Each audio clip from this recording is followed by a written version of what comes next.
আদালতের রায়ে চাকরি গেল প্রায় 26,000-এর কাছাকাছি। তবে এর প্রভাব পড়ল সুন্দরবনের ভগবানচন্দ্র হাই স্কুলে পরীক্ষা চলছিল। আর সেই সময় কোর্টের নির্দেশে কথা জানতে পারেন স্কুলের শিক্ষক শিক্ষিকারা। এবার পরীক্ষা নিতে নিতে স্কুল থেকে চলে গেলেন 11 জন শিক্ষক শিক্ষিকা। তাহলে কি এতজন শিক্ষক একসাথে একই স্কুল থেকে বেরিয়ে যাওয়ার কারণে কি স্কুলের পরীক্ষা বাতিল হবে? সেই প্রশ্ন নিয়ে উঠেছে প্রশ্ন। মহামান্য সুপ্রিম কোর্টের রায় সম্পর্কে আমার কিছু বলার নেই, কিন্তু আমরা জানি না যে আগামী দিনে কিভাবে স্কুল চালানো সম্ভব। এই 11 জন শিক্ষক শিক্ষিকা এরা অত্যন্ত যোগ্য ছেলে মেয়ে। এরা প্রত্যেকেই খুব ভালো শিক্ষক শিক্ষিকা। স্কুলকে তারা সার্ভিস দিয়ে এসছে। অধিকাংশই সায়েন্সের এবং ম্যাথমেটিক্সের শিক্ষক শিক্ষিকা।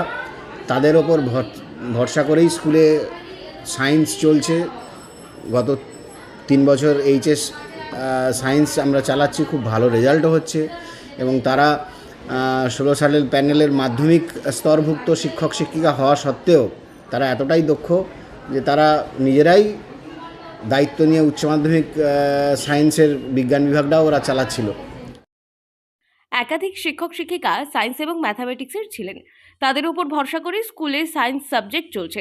গত 3 বছর ধরে 5ম শ্রেণী থেকে 10ম শ্রেণী পর্যন্ত স্কুলে চলছে পরীক্ষা।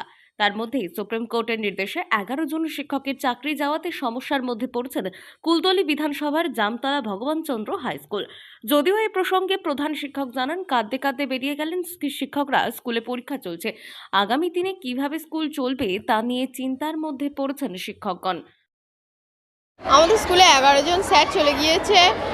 পড়াশোনার সমস্যা হবে, যতদিন না স্যার হয় ততদিন পড়াশোনার খুব অসুবিধা হবে। সায়েন্স নিত। হ্যাঁ, 11 জন। হ্যাঁ, এসেছিল। হ্যাঁ।